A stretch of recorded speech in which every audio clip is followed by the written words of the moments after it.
सही समय पर सही निर्णय लें। दोस्तों, कुछ लोग भाग के भरोसे बैठे ही रहते हैं। वो सोचते हैं किस्मत में जो होगा वह देखा जाएगा, लेकिन वो भूल जाते हैं कि स्वयं भगवान श्री कृष्ण गीता में कर्म करने का संदेश दिया है। यानी किसी भी मुसीबत से निकलने के लिए प्रयास तो आपको स्वयं ही करने पड़ेंगे। परेशानियां जीवन में आती रहती हैं, हमें उससे निकलने का प्रयास करते रहना चाहिए। इसी विषय पर एक कहानी है। जालंधरपुर गांव में एक व्यक्ति रहता था। वह दिन रात भगवान के मंत्रों का जाप करता रहता था और पूजा पाठ में लगे रहता था। वह भगवान पर बहुत ज़्यादा भरोसा करता था। एक बार उसके गांव में बहुत तेज़ बारिश हुई, जिससे नदी में बहुत ज़्यादा पानी बढ़ गया।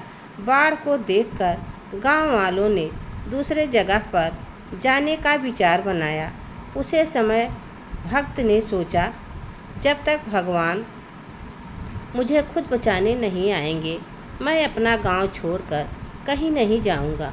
गांव के कुछ लोग उसके पास पहुँचे और कहने लगे, भक्तराज, नदी का पानी गांव में घुस आया है, भीषण बाढ़ आ गई है, आप हमारे साथ सुरक्षित स्थान पर चलिए।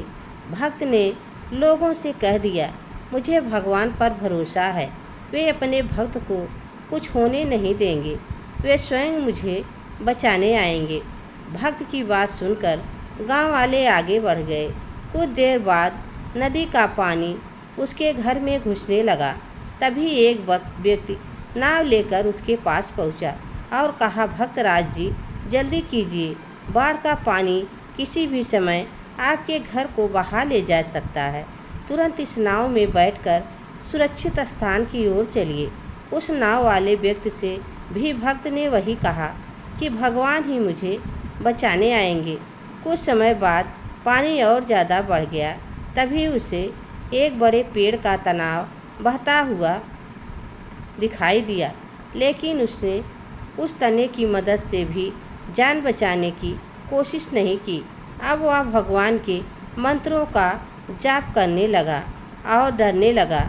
वह भगवान को याद करते हुए बार बार बोल रहा था कि भगवान, आपने भक्त को बचा लीजिए, मैं आपका भक्त हूँ, लेकिन आप मुझे बचाने के लिए नहीं आ रहे हैं। तभी आकाशवाणी हुई, मैंने तुम्हें बचाने की 3 बार कोशिश की है। मैं ही सबसे पहले गांव के लोगों को तुझे बचाने के लिए भेजा था।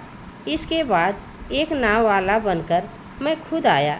इसके बाद मैं पेड़ का बड़ा तना भी तेरे पास भेजा, लेकिन तूने अपनी मूर्खता की वजह से इन अवसरों का उपयोग नहीं किया। जो लोग सही समय पर सही अवसरों का उपयोग नहीं करते हैं, वे परेशानियों से कभी भी बाहर नहीं निकल पाते। इसलिए अवसरों को पहचानें और सही समय पर सही फैसला करें। यही थी आज की कहानी। फिर मिलेंगे अगली वीडियो में। दोस्तों, यह वीडियो आप सबको कैसी लगी कमेंट में ज़रूर बताना। चैनल पर नए हो तो लाइक सब्सक्राइब ज़रूर करना। तब तक के लिए राधे राधे, जय श्री कृष्ण, धन्यवाद।